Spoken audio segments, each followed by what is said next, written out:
Hello everyone, good morning. কেমন আছো তোমরা সবাই? মিষ্টিস ব্লগের নতুন একটা ভিডিওতে তোমাদের সবাইকে স্বাগত জানাই। প্রত্যেক দিন তো তোমাদের সাথে আমি রান্নার ভিডিও শেয়ার করি, বেশিরভাগ দিনই। তাই ভাবলাম যে আজকে একটা ডেইলি ব্লগ তোমাদের সাথে শেয়ার করি।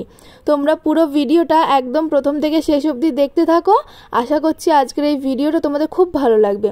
আজ আমি সকাল থেকে কি করলাম সেটাই তোমাদের সাথে শেয়ার করব। আজ শুক্রবার, এখন বাজে ওই সকাল 10:30 মতন। মা বাজারে গেছিলো, বাজার থেকে আজকে অনেক সবজি নিয়ে এসেছে। আসলে কালকে না ঠাম্মা দাদুরও আসার কথা আছে, সেই জন্য বাজার থেকে একবারে সব সবজিপাতি নিয়ে এসেছে। এই দিকে দেখো, এই মেয়েটাকে আমি একটা সবেদা দিচ্ছি, আমি বললাম একটু থ্যাংক ইউ বল। থ্যাংক ইউ বলে আবার মুখটা কেমন করে ভাঙালো তোমরা দেখেছো তো। সবজিগুলো আমার গোছানো হয়ে গেছে, ওগুলো আমি প্যাকেটে ভরে মানে প্লাস্টিকে ভরে ফ্রিজে রেখে দিয়েছি। আজ আর বেশি সবজি টবজি হবে না, আজকে মাছ রান্নাই হবে।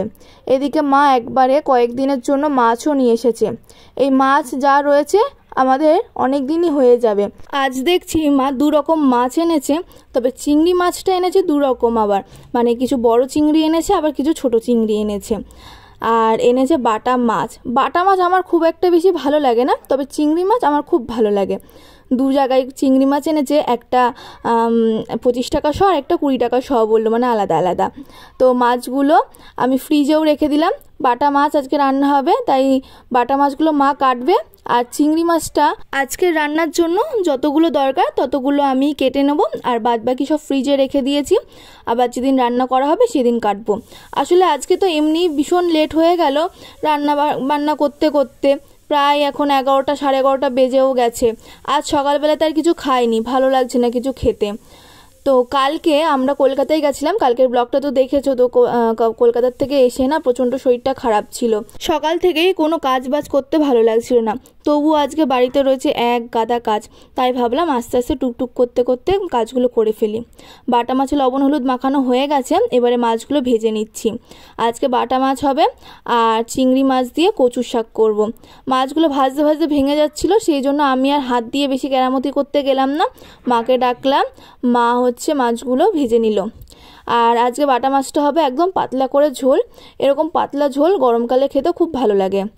সেরমভাবে মশলাপাতি কিছুই দেয়নি, দিয়েছে হয়তো জিরের গুঁড়ো না দিলেও কোনো অসুবিধা নেই, এমনি শুধু আলু দিয়ে লঙ্কা চেড়ে এরকম পাতলা ঝোলও খুব ভালো লাগে। পটল টটল দিয়ে তারপরে পেঁপে দিয়ে এরকম পাতলা ঝোল আমাদের বাড়িতে মোটামুটি আমরা 3 জনে খাই, আমার ভাই বাদে। আজকে আকাশটাও পুরো পরিষ্কার রয়েছে, প্রচণ্ড গরম। ঘরে তো বেশিক্ষণ থাকাই যাচ্ছে না, যে এত গরম। তো বাইরেটা আবার একটু হালকা হাওয়া আছে, যেহেতু এখানে প্রচুর গাছপালা আছে, সেই জন্য বাইরেটা বসতে খুব ভালো লাগে। এদিকে আজকে আমি আবার রান্না করেছি চিংড়ি মাছ দিয়ে কচুর শাক। এই রেসিপিটা তোমরা হয়তো দেখেই নিয়েছো, আমি আমার চ্যানেলে পোস্ট করে দিয়েছি। যারা এখনও দেখোনি অবশ্যই দেখে জানিও। ভীষণ সহজ এই রান্না করাটা, আর কচুর শাকের ভিতরে যদি একটু চিংড়ি মাছ দেওয়া যায় না, টেস্টটা একদম দ্বিগুণ বেড়ে যায়। অপূর্ব খেতে হয়েছিল, আমার তো খুব ভালো লেগেছে কচুর শাকটা। আর এবারে মা করেছিল আজকে পাতলা ঝোল বাটা মাছের, তো বাটা মাছ নিয়েছি আর মাছ ভাজাও রেখেছিল। তবে মাছ ভাজাটা আমি অর্ধেক খেয়েছি, পুরোটা আমি খেতে পারলাম না, কারণ ঠান্ডা হয়ে গেছে। তো মাছ ভাজা আবার আমার ঠান্ডা হয়ে গেলে ভালো লাগে না খেতে। তো একটা মাছ নিয়েছি, নিয়ে ভাত টাত খাওয়া হয়ে গেল। তারপরে কিছুক্ষণ রেস্ট নিয়ে আমার একটু কাজ বাজ ছিল ভিডিও এডিটের, তো ওগুলো করে এখন আমরা সবাই মিলে বেরিয়েছি। এক জায়গাতে আমাদের নিমন্ত্রণ রয়েছে গৃহপ্রবেশে, সেখানেই যাব। আমাদের বাড়ির থেকে বেশ খানিকটা দূরে, তবে আমরা যেহেতু মেন রোড দিয়ে যাব না, আমরা নদী পার হয়ে যাব, তাই রাস্তাটা একটু সহজ হবে। এখন প্রায় 4:30 মতন বাজতে যায়। আমরা একটু তাড়াতাড়ি বেরিয়েছি, তার কারণ হলো আবার আমাদের ফিরতেও হবে। এখানে ওই সন্ধ্যে 6টা কি 6:30 অবধি খেয়া দেয়, তো তার আগে আমাদেরকে ফিরে আসতে হবে। চলে এসেছি আমরা প্রায় নদীর কাছে, তবে এটা নদী না খাল না বিল না পুকুর না মাঠ তোমরা হয়তো ধরতে পারবে না, আমিও প্রথম বুঝতে পারতাম না। এটা হচ্ছে ইছামতি নদী। তবে চারিদিকটা তোমরা দেখো, এই শুধু মাঝখানে এই রাস্তা বরাবর মানে একটা রাস্তা রয়েছে, অল্প একটু জল জমে রয়েছে, এইটুকুতেই জল রয়েছে। আর পুরো এদিক ওদিক যত দূর চোখ যাবে পুরো এরকম পানা ভর্তি গাছ হয়ে গেছে। মানে নদীতে তো স্রোত নেই, জলটাও পুরো স্থির একদম, মানে কোনো স্রোতই নেই, কিচ্ছু নেই। এখানে জল আসে না যায় না, জোয়ার ভাটা কিচ্ছু হয় না, একদম জল স্থির।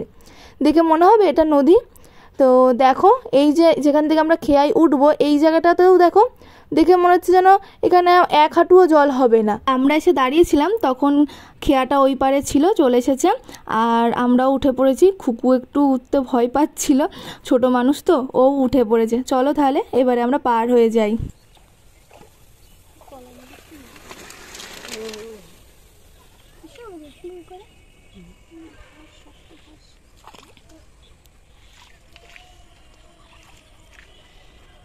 কত করে?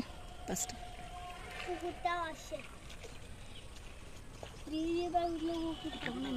আমাদের এখানে ইছামতি নদী আমি যত জায়গায় দেখেছি, ঘাট পার হয়েছি, সব জায়গাতেই একই রকম অবস্থা। পানা কিছুটা আটকানো থাকে, মাঝখানটা অল্প একটু ফাঁকা থাকে, ওইটুকুতেই আর কি নদী পারাপার করা হয় খেয়া দিয়ে। আর হচ্ছে ওই জায়গাটুকুতেই মানুষজন স্নান টান করে। এমনিতেও তো খুব একটা দেখি না মানুষকে নদীতে স্নান করতে এখন আর। তো এখানেও সেই একই অবস্থা। এখানে যে জলের অবস্থা, এখানে মনে হয় না কেউ আর স্নান করে। আমরা চলে এসেছি ওই বাড়িতে, যাদের বাড়িতে গৃহপ্রবেশে আমাদের নিমন্ত্রণ ছিল। সেই প্রথমে প্রসাদ দিয়ে দিল, তারপরে খিচুড়ি দিয়েছিল। বাড়ির থেকে ভাত খেয়ে কিছুক্ষণ পরেই যেহেতু আমরা বেরিয়ে এসেছিলাম, খিচুড়ি খাওয়ার মতন জায়গাই ছিল না পেটে। তবে খিচুড়িটা এত সুন্দর হয়েছিল খেতে যে না খেয়েও আর পারলাম না। তবে পুরোটা আমি আর খেতে পারিনি, ওখান থেকে মাকে কিছুটা তুলে দিয়েছিলাম। আমরা ওখান থেকে বেরিয়ে এসেছি। পাশে একটা পার্ক ছিল, তাই খুকু ওই বাড়িতে ঢোকার আগেই বলেছিল আমি পার্কে যাব, তাই ওকে নিয়ে আমরা এখন একটু পার্কে এসেছি। যেহেতু অচেনা জায়গা, সেই জন্য পার্কে এসে না একটু উঠতে কেমন কেমন বোধ করছিল, তো উঠতে চাইছিল না। তারপর ওকে জোর করাতে এখন আবার সব কিছুতে উঠছে। স্লিপ চড়া হয়ে গেছে, এবার এই ঘুরুনিতে উঠেছে, ওটা চড়ে নিয়ে এবার এসছে দোলনাতে। ও একা একা দোল খেতে পারছে না, আমি ওকে একটু দোল দিয়ে দিই। তো ওকে দোল দিয়ে ও বলছে দিদি আমাকে আর দোল দিতে হবে না। তাই আমি, মা আর কাকিমা এখানে একটু ফাঁকা জায়গা পেয়েছি বসার, ওখানে একটু আমরা বসে নিলাম। এবারে ও একটু ঢেকি চড়বে, তো ঢেকি চড়বে কিন্তু আমাকে বলছিল দিদি তুমি ওঠো, কারণ ওর আরেকজন সঙ্গীকে পাচ্ছিল না। কিন্তু আমি এখানে উঠলে আমাকে হয়তো পার্কের থেকেই বার করে দেবে। তো ও একটা সঙ্গী পেয়েছে, ওর সাথে একটু ঢেকি চড়ে নিল। পার্ক থেকে বেরিয়ে আমরাও এবার চলে এসেছি ঘাটের এখানে। এবারে আমরা খেয়া পার হব। আর সন্ধেও কিন্তু নেমে গিয়েছে, এখন প্রায় 6:10 মতন বাজে। বাড়ি যেতে যেতে আমাদের হয়তো 6:30 মতন বাজতে পারে, কারণ খেয়া দেখছি এখনও ওই পারে রয়েছে। এবারে আসবে, তারপরে আমরা পার হব, হয়ে ওখান থেকে আবার আমাদের বাড়িতে যেতে প্রায় 5 মিনিট মতো লাগে। তো চলো তাহলে আজকের ভিডিওটাও এখানেই শেষ করছি। ভালো লাগলে অবশ্যই লাইক, কমেন্ট আর শেয়ার করে দিও। আর যারা নতুন আছো তারা আমার চ্যানেলটা সাবস্ক্রাইব করে দিও। আবার দেখা হবে খুব তাড়াতাড়ি অন্য একটা ভিডিওতে। আর ব্লগটা কেমন লাগলো আমাকে কিন্তু কমেন্ট করে জানাতে একদম ভুলো না। সবাই ভালো থেকো, সুস্থ থেকো।